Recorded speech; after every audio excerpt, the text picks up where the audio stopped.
这是公视第一台，刷落来请收看咱的新闻。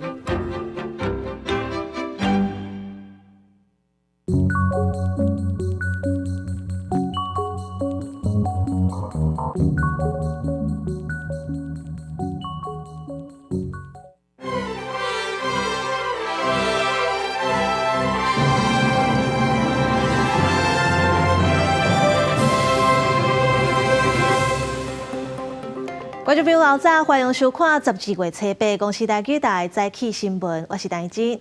新闻一开始，先来关心以色列甲哈马斯的战争。在战火无情，根据法新社、路透社公布10月13日天采访记者伤亡的调查，有一大阵记者团去互以色列的战车攻击，造成伤亡。一寡国际媒体是批评以色列是挑故意。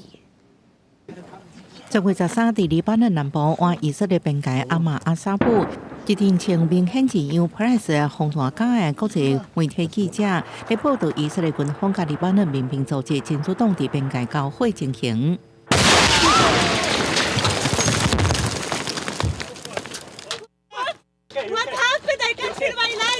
哈斯互向来炮火轰炸，骂出连续垃圾灰。We were maintaining safe distance from the front line.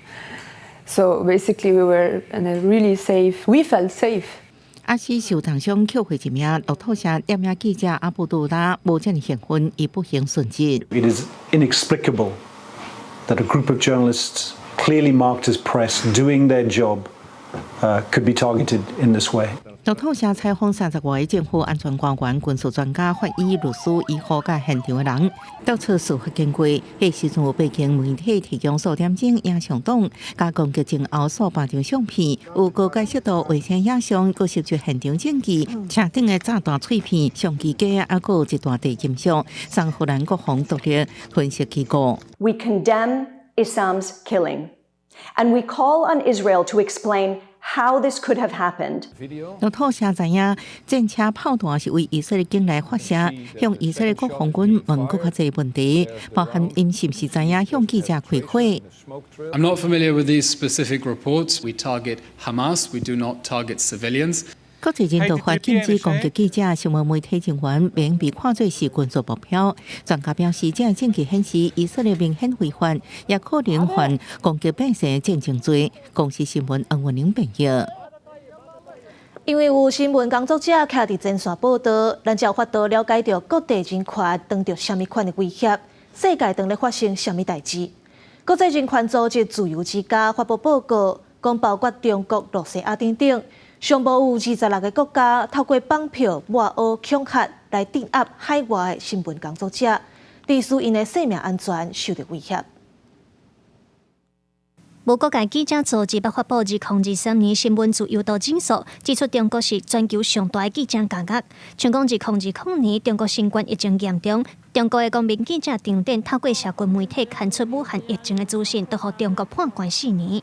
这次疫情对人权的极大的迫害，以至于说很多人咬咬牙也要做一个检测来证明自己是健康的。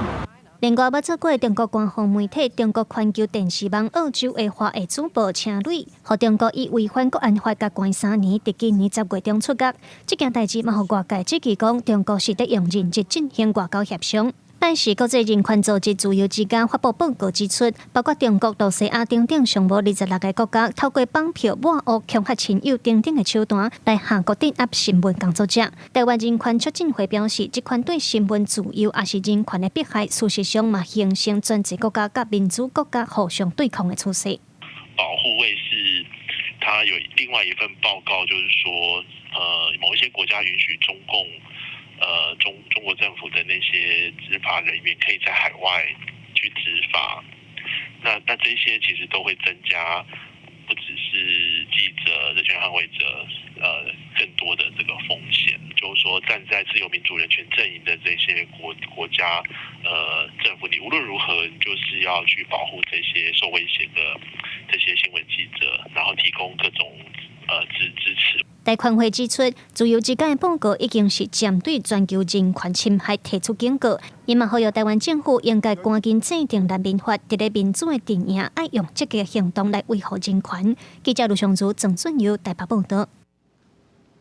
来看7大工业国集团 G7 的领袖初6视讯会议，讨论俄乌战争、加沙危机，嘛讲到台海的议题，因强调台海和平稳定的重要性。同一天，美国国务卿布林肯甲中国的外交部长王毅讲电话。根据中国的报道，王毅是甲布林肯强调讲，中国的内政美国袂当插手。美国白宫伫社群平台抛出，总统拜登、国务卿布林肯加7大工业国家集团 G7 领袖最近举行视讯会议的相片，会中讨论俄乌战争、加沙危机，也讲到印太局势加台海议题。会后声明指出 ，G7 已经准备好甲中国建立建设性加稳定的关系，但是也正关心中国伫南海的军事行动，反对任何单方面用武力改变现状的行为，并且重申台海的和平稳定正重要，对国际社会安全甲繁荣是袂欠的。白宫也希望国会赶紧通过1060亿美金的国安保障预算，其中74亿是要提供给台湾甲印太地区。We're in a competition which we don't shy away from with China, in part to shape what comes next. There are resources in the supplemental to help make sure we're the ones doing that. 布林肯一再向国会发挥验过法案一律卡条话。布林肯初6也甲中国外交部长王毅通电话，美国讲单位重点放伫咧中东的局势，并且以11个拜习会为基础，强调继续伫咧推展关键议题的重要性，并无讲到台湾。验过中国官媒新华社报道，王毅向布林肯强调，中国伫咧台湾问题上的立场，要求美国袂当干涉中国的内政，袂当支持纵容台独势力。I certainly won't speak for Secretary Blinken in his phone call. I think you can understand that if China can be helpful here in terms of Israel's fight against Hamas, we would certainly welcome a discussion about. 中华民国台湾是主权独立国家，和中华人民共和国互不隶属，是常年的两岸现状。唯有2300万的台湾人民才有权利决定台湾的未来。咱外交部回应，政府的两岸政治立场正清楚，就是维持现状。因为咱甲美国有良好的互信、密切的联系，美国也正清楚咱国的立场。记者综合报道。来关心2024年的大选，民众党不分区的立委被提名人黄国昌，针对副总统赖清德的旧厝涉嫌违建，佮提出来指控。黄国昌是怀疑这厝是新起的，毋是征收。佮讲赖清德伫咧做立委的期间，无照实申报财产。不过赖清德的办公室表示，这拢是伫炭坑的合法建筑物，税金该纳拢有纳，嘛尊重新北市政府依法核定的定数。民众党部分区立委提名人黄国昌讲，民进党总统参选人赖清德旧厝违建，摕相片前后比对，提出4大疑点，包括赖的旧厝毋是翻修，是新起的。当时赖清德是立委，台北县长是苏贞昌，而且伊毋捌老实申报这个建筑物，这个建筑物嘛毋捌缴纳房屋税有20年。这一栋建物其实根本不是所谓以前的老家翻修。而是从2003年到2004年才新建完成的2层建物。这栋房屋从新建完成到现在，从来没有缴纳过房屋税。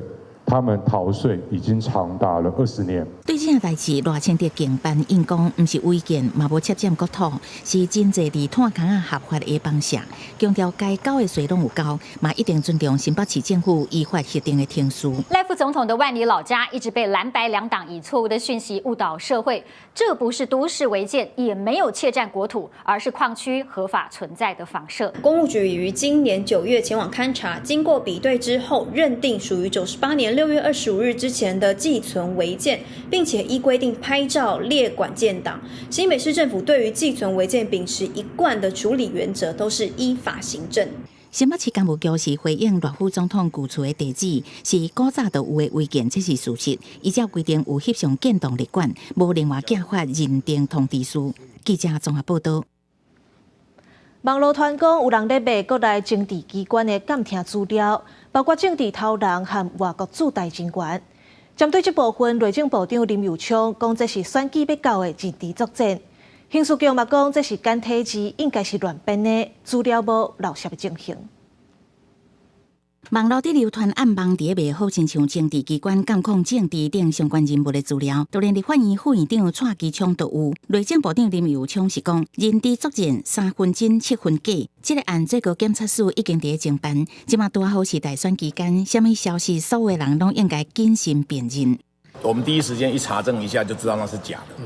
但是我们必须要采取法律行动。这是不是代表治安有漏判例？林佑昌认为认知作战唔对假的消息，甲治安无一定是同款的。刑事局是讲应该是编造的资料，资料无外泄的情形。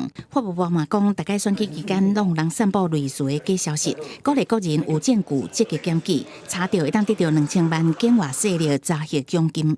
这很明显就是假的，而且每次到选举时间都弄出来，很显然就是想去操控。我说有发现有积极的这些基证啊，来检举，因而查后的话，可以得到2000万的这个境外势力介入的这个奖金。那因为这里面这个资料啦，有一些是简体字，也有加上纪元的西元纪元的一些年份，所以这份资料应该是一个变造的一个资料，我们资料并没有外泄的情形。按过内亚立委是即期伫阿未前一项查证进前，烦恼刑事局想把握，立营是批评境外势力介入选举。刑事局会不会话说得太早啊？我倒是觉得查完以后再说，既不负责任，也没有真正的说明原委。假讯息呢然后呢，在特定的时机就在大选前接近的时机里面去做这样的一个散播那所谓的认知上的一个作战最高检察署是讲，这个消息是境外势力对咱国的认知作战，已经执行台北地检署展开侦办，对查幕后主导者会赶紧查清楚事实，呼吁个人唔通去互人误导甲利用。记者综合报道。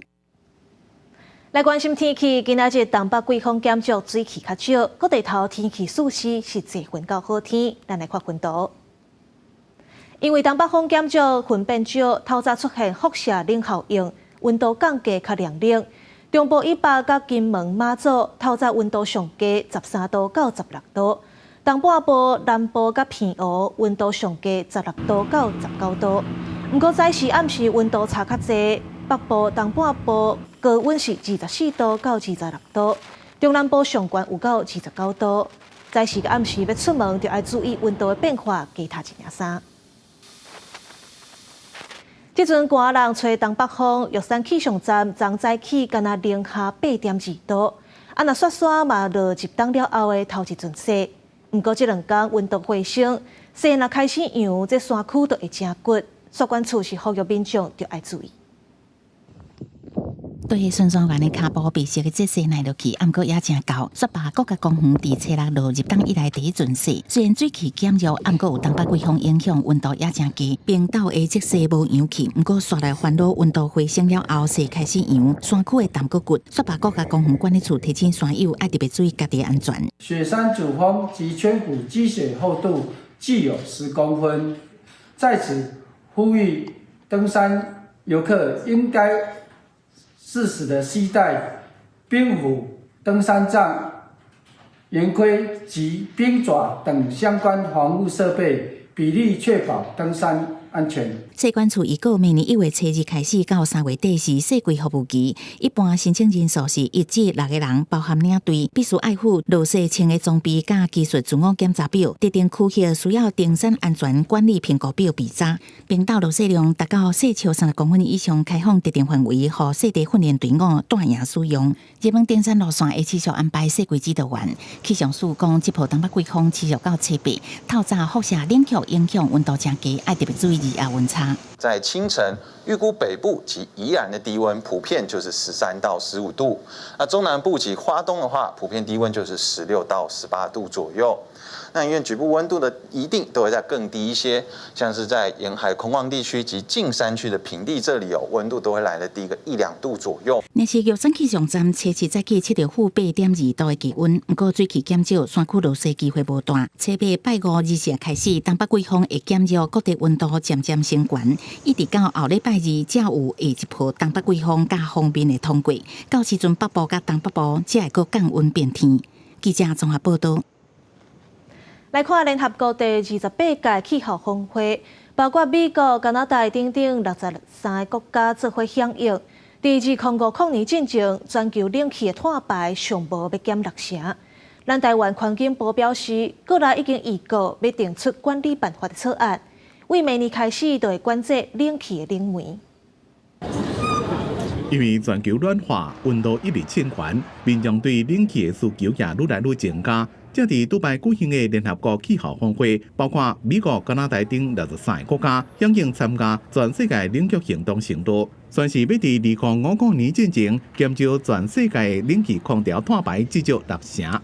政府如果有核准，它可以输入的厂商，它才可以输入。那当然我们会对量做一个管控，那我们就会管制在24000多千公吨这样的二氧化碳当量的一个天花板。113年是先冻结，我们冻结5年之后呢，从118年才会开始削减10%，那预计到134年才会削减到这个80%。环境部有告要定轻核碳化物管理办法草案，自明年开始，总量管制空调冷媒的轻核碳化物。因若今年的 COP28 有得到要甲120个国家同意的上大共识，是2030年再生能源要增加3倍，能源效率提升1倍。这边也基杜拜环保团队甲学者提出因的看法：再生能源要3倍，然后要能源效率的2倍。谈判的草稿里面要去谈的。从现在各国所提出的承诺来看，每年还差200亿吨的那个减量，全球大概40到43%。伫咧能源转型的议题，有20几个国家倡议，2050年核能要增加3倍讲法，团团也做说明。肯认核能在抑制增温1.5度C 以内里面的关键角色，那它是一个宣言。这个签署国家是只有22个国家，甚至比拥有核能电厂的国家还来得少。环境部长施富成出团参加 COP28 的相关活动，伊讲台湾是负责任的国家，应该共同参加讨论，因为台湾有绿色科技加相关的实力，也是全世界面对气候变迁威胁，也有供应链重整的重要伙伴。记者综合报道。今仔日报纸写啥物？带观众朋友来看早报重点。先看联合报，中国创新投资公司的主席向心银行报。4人前，互人指控是间谍佮洗钱，影响咱台湾的总统大选。因2个人伫台湾限制出境3档外，落尾法院是证明清白，判讲这间谍也不起诉，若洗钱也是无罪。因2个人返去到香港了后，就甲台湾的司法机关提出3件诉讼。再来看《中国时报》。今年1月到10月，台北市行政机关的人员去互民众大细声、黑白骂，或者是捡物件，都要到2000件。因为一个柜台无装监视器，基层人员是批评这工作危险，工作环境实在是真危险。落尾开看《自由时报》，立法院昨初审通过枪炮弹药管制条例部分条文修正案，定出公共场所开枪判刑上无是7年以上，若原住民拍打都未受限制。这个修法嘛，模拟管制枪提升到刑法的规范。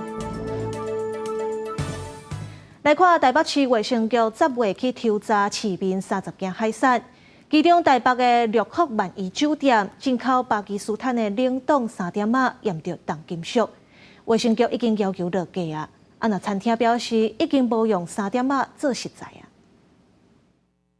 秋冬季节正适合食毛虾加金马，不过伫食好料时阵要注意。台北市卫生局10月起水产店、餐厅、卖场加超市等所在抽验30件水产品，发现6号万宜1件冷冻3点虾验出重金属铬。这杯巴基斯坦的冷冻3点虾是由台北乐鑫国际公司经营。是透过中盘商铺货出去，已经要求同批的产品进行下架，也要求厂商要做限期的改正。那期届我们会再做复抽。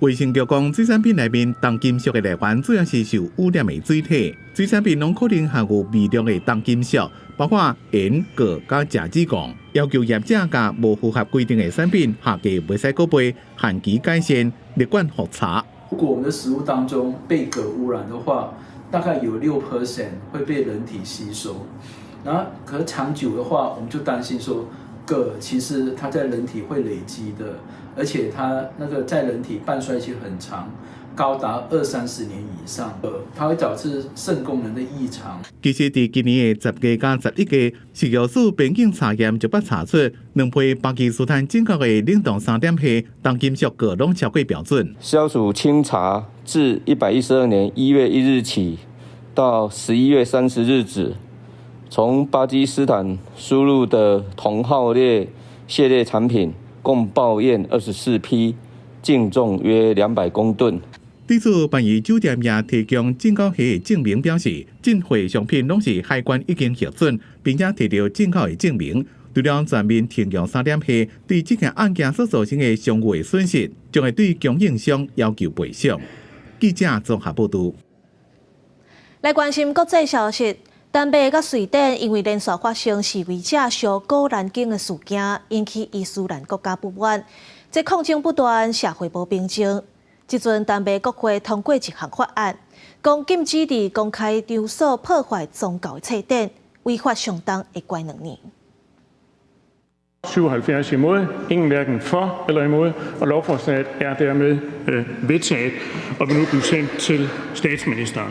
丹麦国会表决通过一项禁止烧古兰经的法案，未来民众免伫公共场所不当对待有宗教意义的册。因为今年丹麦甲邻国瑞典真侪摆发生示威者烧古兰经，引起真侪伊斯兰国家不满，甚至有极端主义团体发出强攻威胁。丹麦国会通过这法案是要化解冲突，暗过互反对派批评，限制言论自由。Men jeg tror simpelthen, at det er fordi, at vi tager anderledes bestik af det her. I SF er vi for det repræsentative demokrati. Det vil sige, at man må vælge nogen, man synes, der repræsenterer sig selv til Folketinget. Og det betyder så ikke, at vi så skal have folkeafstemninger om det ene og det andet. Og det tredje hele tiden. 丹麦国会由179个议员组成，经过激烈辩论了后，小可差距通过法案。领导中间偏右联合政府总理弗瑞德里克森认为，批评宗教有违合法，所以这个法案对言论自由带来影响真小。Og sandheden er jo, at det aldrig har været en dansk værdi at brænde bøger af. Tværtimod, at gøre afbrænding af hellige skrifter til et knæfald af danske værdier og frihedsrettigheder, synes jeg er absurd. 瑞典甲丹麦是全球自由程度上悬的国家之一。两国伫1970甲2017年废除有关社会新定的法律，用禁止受婚言论的法律来取代。这显示现代民主国家的进步观念，暗过受安全局势恶化影响。瑞典也考虑通过同款的法案来禁止烧古兰经。公司新闻陈慧珍报道。根据英国《金融时报》的报道，7大工业国当中，唯一一个有加入中国“一带一路”计划“意大利”，已经正式通知中国要退出这个计划。不过，因要是保持甲中国的经济合作。这意大利即阵嘛正做“一带一路”启动10年以来头一个讲要退出的国家。由中国主导的“一带一路”计划为2013年就落到单，已经有154国参加。除了俄罗斯等少数大国之外，其他拢是阿非拉美等第三世界的开发中也是低度开发国家。2019年，意大利伫前任空地政府任内加入加做7大工业国中唯一的“一带一路”会员。伫改条话题由更较右派的梅洛尼入主总理府了后，意大利对“一带一路”的态度大大改变。金融时报指出，梅洛尼过去就捌强调，意大利家己“一带一路”是错误的决定，同时意大利成为北约组织甲欧盟的重要成员。加入“一带一路”也引起其他欧美国家不满，即摆正式宣布退出，同时符合意大利政府本身政策甲其他盟国的毋满。欧洲甲中国一直伫经贸上有密切往来，不过欧盟也对贸易事项加速扩大高度关切。China is the EU's most important trading partner, but there are clear imbalances and differences that we must address. 除了中国伫俄乌战争的角色甲立场，欧盟也真关切中国产品大量销往欧洲，尤其是太阳能板这类再生能源制品。中国本身内需不足，美国市场也对中国设限，欧洲正做中国价格产品上大的出口。不过中国对这场峰会想要说是完全另外一件代志。排除各种干扰，加强对话和合作，造福双方人民。要共同应对全球性挑战。金融时报认为，习近平的目的是将对欧盟甲美国伫各种全球议题上立场的差别，扩大分化西方世界的团结，先将欧盟放一边，专心对付美国这个主要敌人。公司新闻记者林边阳。来看，伫咧华政的期间，强制实行几项侵犯人权的政策。这秘鲁的前总统唐森已经控关16年啊。初六宪法法院以人道理由恢复特赦令，予伊转去厝里休养。不过，这项裁决是引起受难者家属的不满。美洲的人权法院嘛呼吁秘鲁的政府要重新来评估。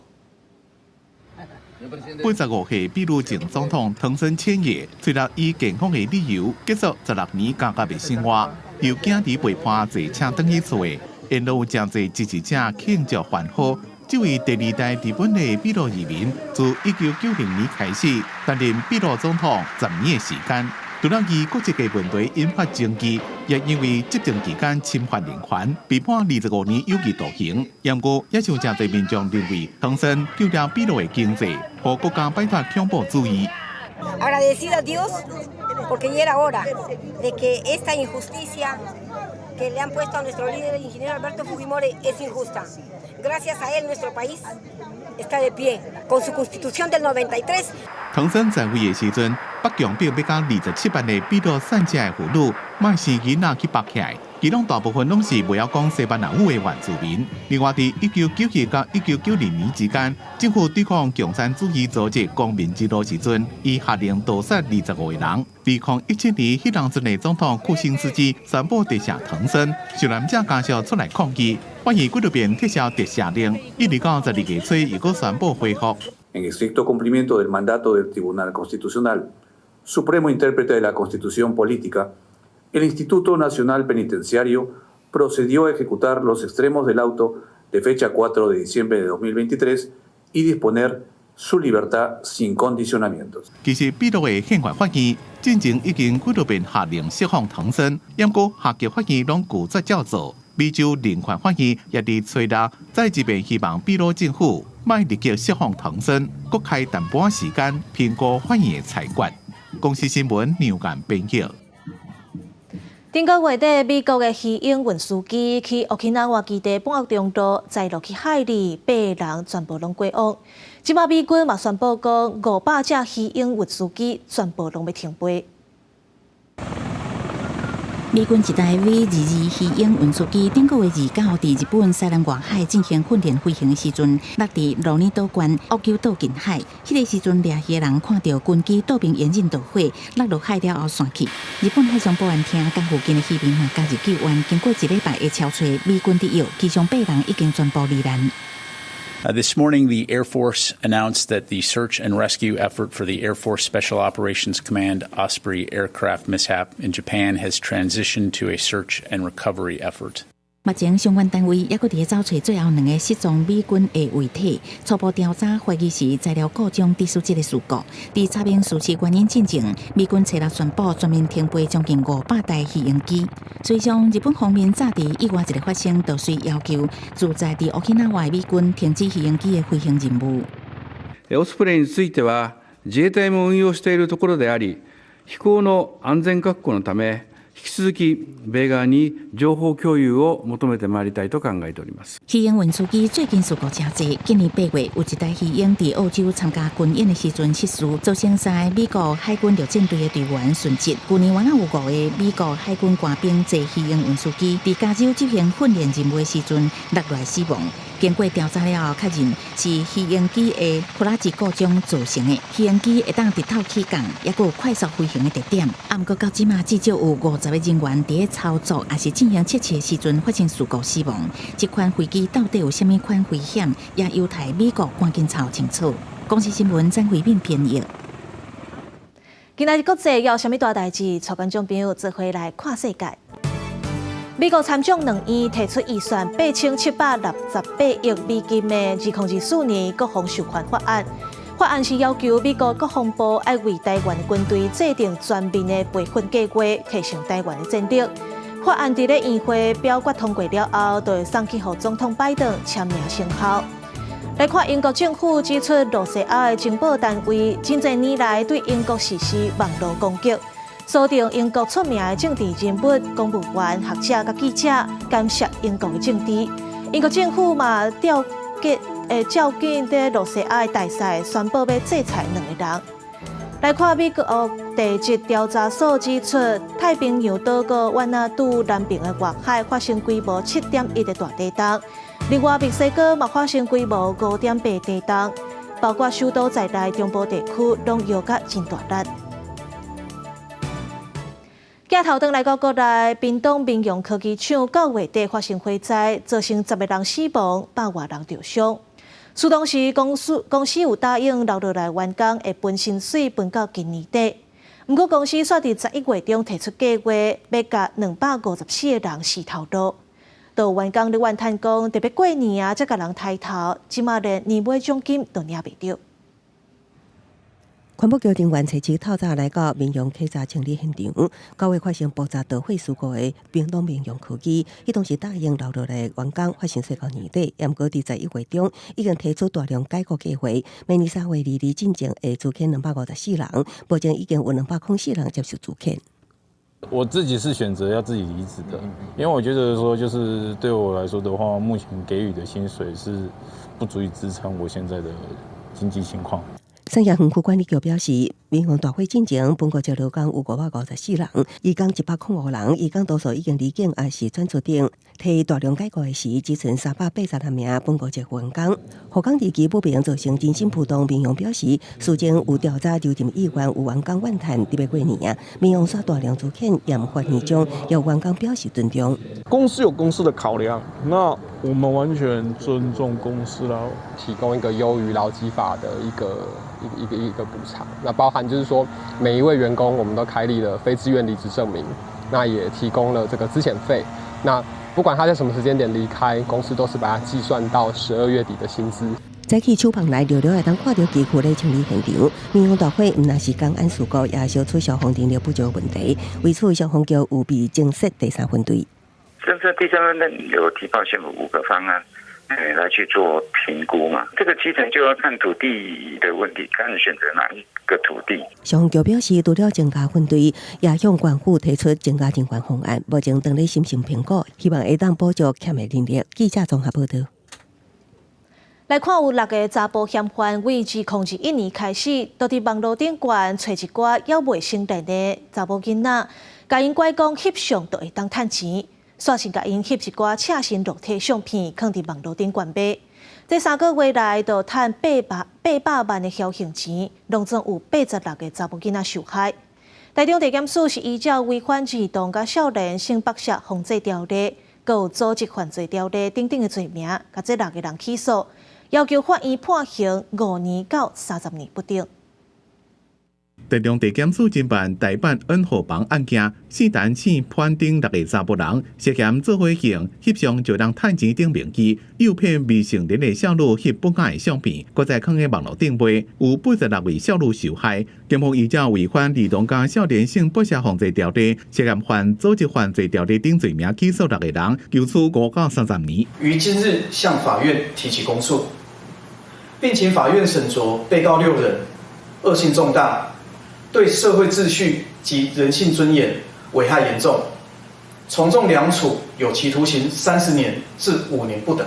嫌犯自2021年开始，伫咧网络顶锁定未成年少女，用诈骗恐吓的方式要求少女翕不雅的影像，搁再用通讯软体 Telegram 伫社群顶收费互人下载，或者是伫网络顶卖。3个月不法所得就差不多800万，为着要阻止性影像散布的乱象。今年1月，立法院修正关于防治性暴力的刑法部分条文，其中部经过同意之下翕性影像，而且有散布行为，会当处5年以下有期徒刑。那意图行为散布，会当加重其刑到2分之1。并且，若真正被翕性影像，会当安尼做。初步搜证自己遇到的情形，歹徒的账号啊，或是对话记录什么的都不要删掉，也不要封锁歹徒，这样我们警方才比较有机会抓到犯嫌，也有可能让犯嫌还没流出之前就赶快抓到他。台北市妇幼队提醒民众，无分年纪，拢有可能拄到网络诈骗，就要注意保护家己的个资，各方面加查证，唔当随便听网友的指示就翕相录影。若是真正拄到互人骗翕本雅的影像，要赶紧找人斗相共，由警方介入处理，阻止一寡本雅的影片被上传到网络散播。记者综合报道。来看高雄市3档前举办振兴嘉年华活动，民众买物件发票会当摕去登记抽现金抵用券。有一对母仔就登记2100条假发票的资料，嘛，互因抽到3万块的现金券，已经摕去换。落尾市政府才发现是假发票，请检调来解执。检方嘛发现这2个人甲其他公司骗4条的选招破链。目前法院是依照伪造文书等等的罪嫌，判刑5个月到1年4个月不等。2020年6月，担任高雄市长的韩国瑜提出进行购物嘉年华活动，头一步得奖者。这个活动为6月初1到8月底，就网络订了伫高雄消费满500块的发票号码，都抽奖的资格，上最当得到1万块的现金抵用券。毋过有一对母仔伫活动期间订了2099笔假发票了后，抽到3万块的现金抵用券，再个以变做的假发票兑换成功。被告2人在本院审理中虽然均否认犯罪，然法官审理后认为，依照被告参加抽奖所留的个资以及其他证据，可以认定被告有犯上开犯行。虽然后生法院订了发票参加市政府的活动，妈妈讲发票是扣来，毋过地方法院表示，证据显示抽奖活动的效号是后生注册订了的，2个人否认犯罪讲法，无予法官采信，分别判处1年4个月甲5个月有期徒刑。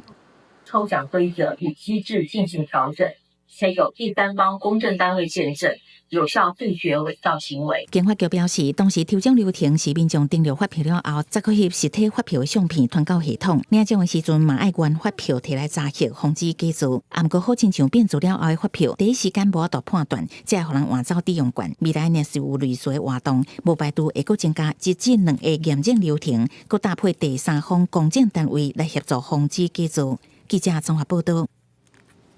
来看棒球的亚洲锦标赛，今仔日开始就是超级循环赛4强的比赛，拢伫咧台北大巨蛋进行。不过今仔日对战日本的比赛已经未了了啊。落尾嘛决定讲，初10的决赛开始，这内野第2end增加4700个位，预估会当有22000个人入场。台湾、韩国、日本、菲律宾棒球亚锦赛4强出列。初8开始超级循环赛，中华队场次比较开幕战1.7万座位，内野票价1000，外野800，非中华队场次无开放外野，内野专票600。1000也可以啊，因为我觉得还蛮难得的。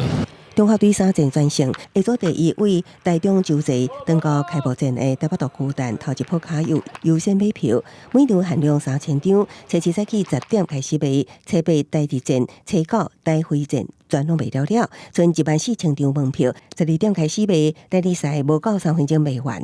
对菲律宾只剩蓝山的位置，会在电视上看，对，买不到票。因为开幕战我17000人拥入，未少球迷一定5万加开座位。远雄巨蛋公司较真，决赛日加开内野第2站我4700个座位，有计会当入场我22000人。另外，卖票资讯会当查到循环赛结束公告。这几天我们就经过一些区域的盘整啊，那一些动线我们也必须要让它能够顺畅演练。那重要是一些每个区有不同的设施，也都必须要做确保啊。我们当然高兴，远雄跟市府能够同意，必须要增加一些场务人员啊，包括进场秩序，然后散场的秩序。远雄表示，大巨蛋人数一直突破，成为场地方也有压力。那休兵日即天，准备加开副座位，确认电所都连中华电信也来测信号，希望决赛日入场民众会当满意观赛品质。记者综合报道。最近电动车是愈来愈多啊，那电动车事故救灾嘛，成做新的问题。韩国的消防局最近来高雄考察交流。因对今年新引进的电动车紧急插座，阁有拍火毯啊等等的设备，拢感觉真新奇。另外，咱台湾嘛有一寡创新的做法，这2国的消防员是大家互相交流。要插电，这没有，这是充电。台湾的消防员向韩国的消防队介绍这几项消防设备，因拢感觉真新奇。其中就是今年才引进紧急插座甲拍火毯，主要是运用伫电动车事故救援。除了会当甲电动车断电，让消防员救援时较安全，避免爆炸危险。现场的韩国消防人员对上新的电动车救灾设备拢感觉真特别。上新的电动车的一寡设备，包含拍火毯啊，以及迄个紧急的电源的插座，还有阮的底盘的瞄子，这3项可以知影一下。高雄新兴消防分队除了展示电动车救灾装备，这放伫队员名称边的机器是救火机，会当伫半暝时阵利用灯单独甲执勤的人员叫起床，安尼较袂影响到其他的人。另外，阁有这条照明的锁啊，会当伫较暗、烟较济火灾现场指引消防员出口逃生的方向。红色的是向外口的，意思是讲咱消防人员若是讲要撤退。咱会当照这个红色的光线来往外做逃生。叫起了，咱会当单独把需要出勤的这个动力叫起来就好啊。所以对消防人员是一件足大的帮助。韩国消防人员这摆是专工来台湾做交流，对一寡特殊器材甲创新做法拢真好奇。两边交流甲分享，希望当提升2个月消防救灾知识。记者钟宇辉、邱昭勇高雄报道。迷失方向的时候。根据统计，今年1月到10月，国内诈骗的案件是超过3万件，比去年同期是加3成。国内诈骗的案件甲金额是一直咧增加，诈骗的手法嘛百百款。刑事局特别伫台北科技大楼1楼设一个临时的咖啡厅，这2天是免钱，请民众食咖啡，教民众安怎来预防诈骗。这间咖啡厅的菜单是真特别，详细甲看，甲一般无啥共款，号名拢甲诈骗有关系。这就是刑事局推出的防诈骗新措施。刑事局伫咧台北科技大楼1楼设的临时咖啡厅，这3天对拜4到拜6，邀请民众做伙来啉咖啡，宣导要安怎预防诈骗。根据统计，今年正月至10月，国内诈骗的案件超过3万件，比去年同时期搁较济。所以希望透过这间特别的咖啡厅，来教民众安怎预防诈骗。同期期比去年成长的案件数跟金额都将近3成，但这个就是我们要用这种方法逼出这个黑数。我们要面对它国际的那个语音来话的这种诈骗，感觉有变少。为什么变少 ？NCC 把这些0到9的国际的伪冒货物进来全部断掉哦，那是以1000万通计数的，那个1000万通没有拦住进入家庭的话，那就糟了。现场嘛有提供 VR 体验，也有特定仪通好耍。用这款趣味的方式，让民众知影常在看到的诈骗形态，嘛希望透过多元宣传，让预防诈骗变作大家生活当中的一部分。我们拦阻的目标到目前为止算起来，大概已经拦阻了70亿了。你刚刚你都没去用这个骗到，唔过我跟你讲，当你咧赶时间，还是你无注意的时候，一个步骤无唔对，无用到，你就去互骗去啊。刑事局表示，根据统计，诈骗的形态以假投资、网络买物件、改图分期付款上济。诈骗集团一支嘴好累累，骗人的步数是直直的进展。刑事局提醒大家，若是接到电话收到简讯有记录，一定要先卡165反诈骗专线，才袂去互变身啊怪怪去。记者林旭凯台北采访报道。来看新竹香山，因为地点较偏远，无设置身心障碍者服务的地点。经过拍拼，因甲拍远一段时间的天主教堂，成做香山区头一个服务中心。已经拍远2栋外，有60年历史的天主教堂，经过一段时间改造，即马外口除了有会当活动的草坡，内底阁有2间上课用的教室，是新竹香山地区第一间社区型的身心障碍者服务站。关闭了这个一段时间。其实这里就是原本的幼儿园跟教堂的样子，那他们把它重新翻修，也花了不少钱，但是翻修完了以后，就是可以提供给我们身心障碍的一个很好的园地。就让我们服务对象住在这个附近的，或是香山区的，就不用跑那么远可能之前可能要跨区去做服务，在交通上面还有接送上面，或是他们自行往返，便利非常多。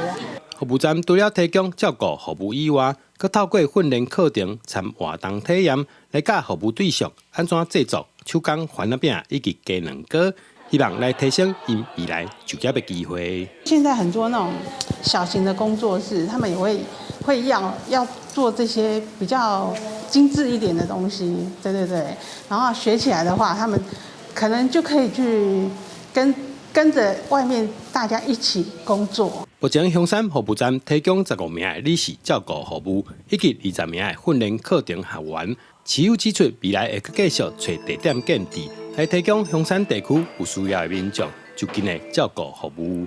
记者杜君和新店报道。捌经历过美丽岛事件的前考试院长、总统府主席姚嘉文发表新册《第一法庭》。这本册是咧描写威权政府打压台湾民主运动的历史，希望台湾人会当透过这本册了解民主自由的珍贵。经典的黑白相片是美丽岛事件军事法庭审判的记录。7个被告当中的其中一人，总统府主席姚嘉文，现主是以这张相片做封面，写出《第一法庭》这本册，记录蒋介石和联合国取消中国代表权了后，打压台湾民主运动、压制台独运动的迄段历史。这本书的写是蒋政权的最后挣扎。其实大家都很怕蒋总，其实蒋总很怕我们，因为蒋总他可以判断说，台湾的民主运动起来了。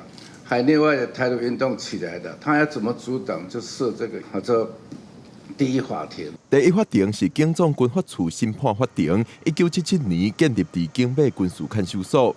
1980年代美丽岛事件审判就伫遮举行。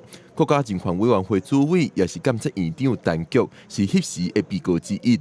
伊对第一法庭这本册感受是真深。我看内底足侪事件，我拢有参与。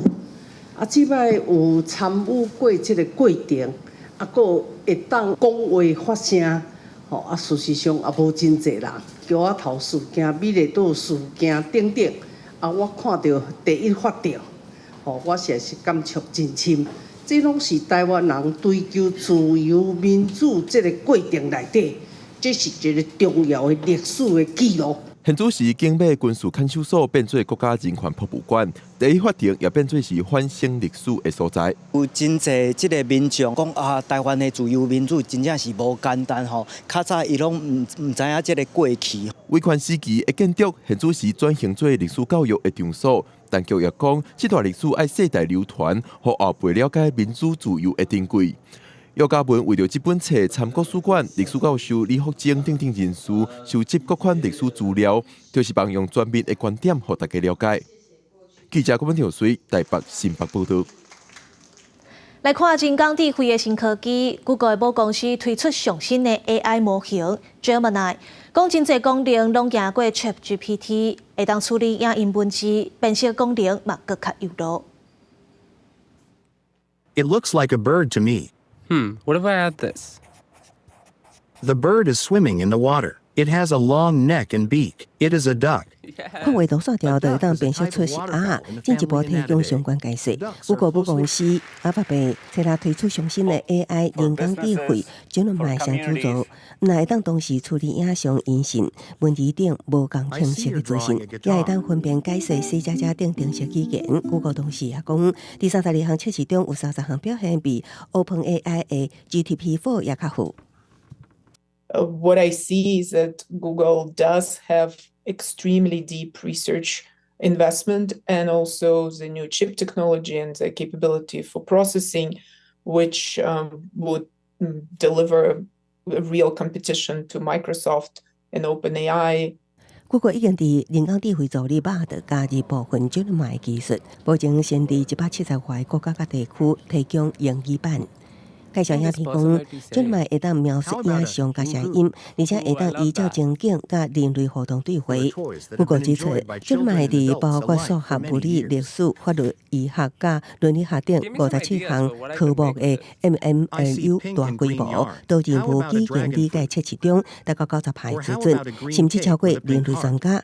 不过专家认为，一般使用者短期内可能也阁感受袂到 Gemini 影响。When it comes to the everyday user, the everyday person who who goes to Google multiple times a day to search for things, our lives are not going to change all that much. 这两卖会有3种无同的版本，包括会当伫手机使用的纳诺版，未来用户甚至无需要连接网络，也会当伫手机使用。这两卖，也毋过初期只支援批数型的手机。Google 表示，未来会扩大到其他手机类型，也毋过无讲时间表。公司新闻7万人评论。AI 应用真多元，即马到香港人团队利用 AI 技术研发出一款布料，这人比手细衫裤的布料都会变换色水。面幕的电视台面顶，模特儿穿着一身躯乌衫，乌衫的正面慢慢改变的光，吸引真侪人注意。因为这个光会改变，毋是家己变化，是利用 AI 人工智慧，用手机啊伫后台控制变化。We have used a polymeric optical fiber with textile-based yarns, so when you touch it, you can see that the hand feel is just like any ordinary knitted fabric. So it actually is very soft and very tactile. The POFs are actually transmitters of light. So light travels from one point to the other. We actually do a surface treatment so that the light actually also travels through the lateral side of the fabric. 这是香港的研究团队研发的智慧变色布料，用医疗甲汽车产业常常咧用的塑胶钢纤，加入迷你镜头加 AI 的技术，互布料会当看有人类的手势改变色水。像用大镜头啊比展，布料会转做蓝色；像镜头啊比爱心是变做粉红色。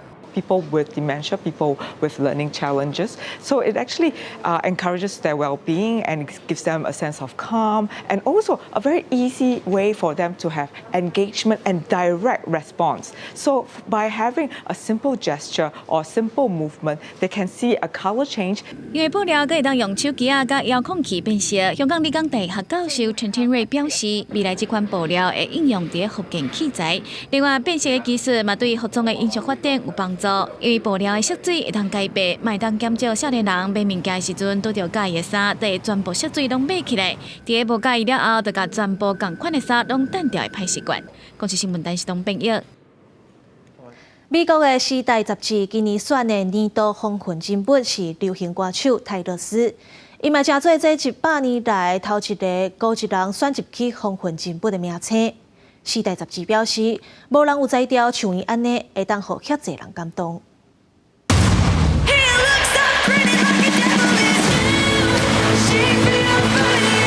We're about to go on a little adventure together, and that adventure is going to span 17 years of music.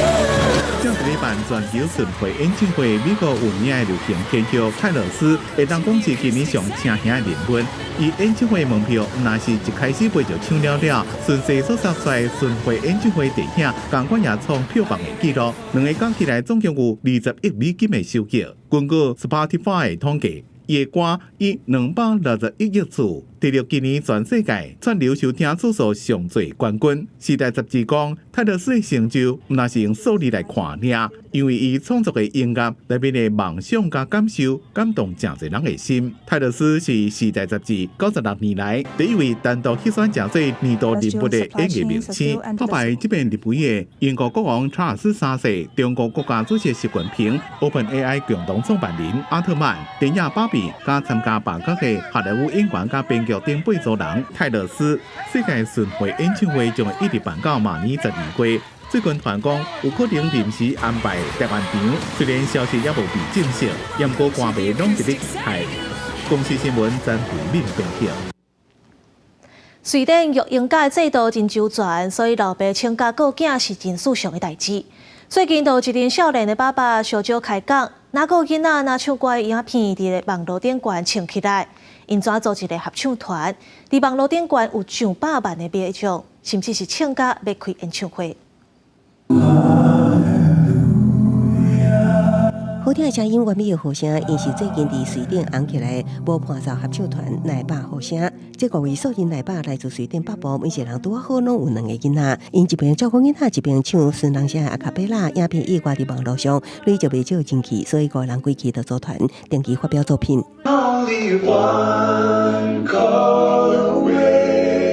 奶爸和声的 MV 通常拢是伫因自会时，若照顾囡仔若翕影片，场地毋是伫厨房，就是客厅。囡仔也定同齐一景，马靠边闹真乖。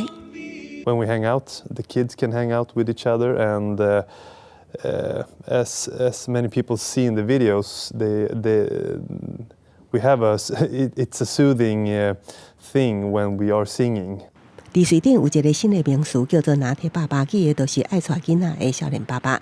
定自就伫咖啡店，拿提供拿照顾囡仔。拿铁爸爸伫瑞典会变做事行，需要开讲瑞典的优先家庭政策。瑞典幼婴假制度规定，囡仔出世了后到8岁以前，爸爸妈妈需要备份480天的幼婴假，若无请完，就会失去这个假。Every dad in Sweden almost are used to like have parental leave and so on. So it's not a big deal for us. 因30发挥，有的人从事业务销售，有的担任分析师。因毋捌想过，当初一时兴趣上传影片，会伫1天内累就超过4万次点阅，几礼拜内佫较超过2000万次。即卖因也靠住大舞台展开为期1个月巡演，6礼拜六伫瑞典全国各地现场演出。公司新闻简讯编译。天气报你知，最后来关心今仔日各地台温度。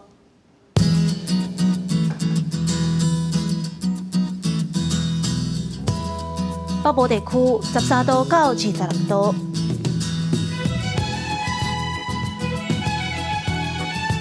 中部地区13度到27度，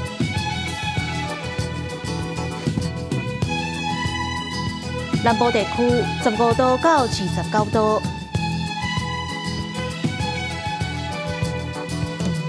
东部地区14度到26度。外岛地区15度到24度。感谢你收看今仔日的早起新闻，我是陈怡珍，明仔载同一个时间咱再会。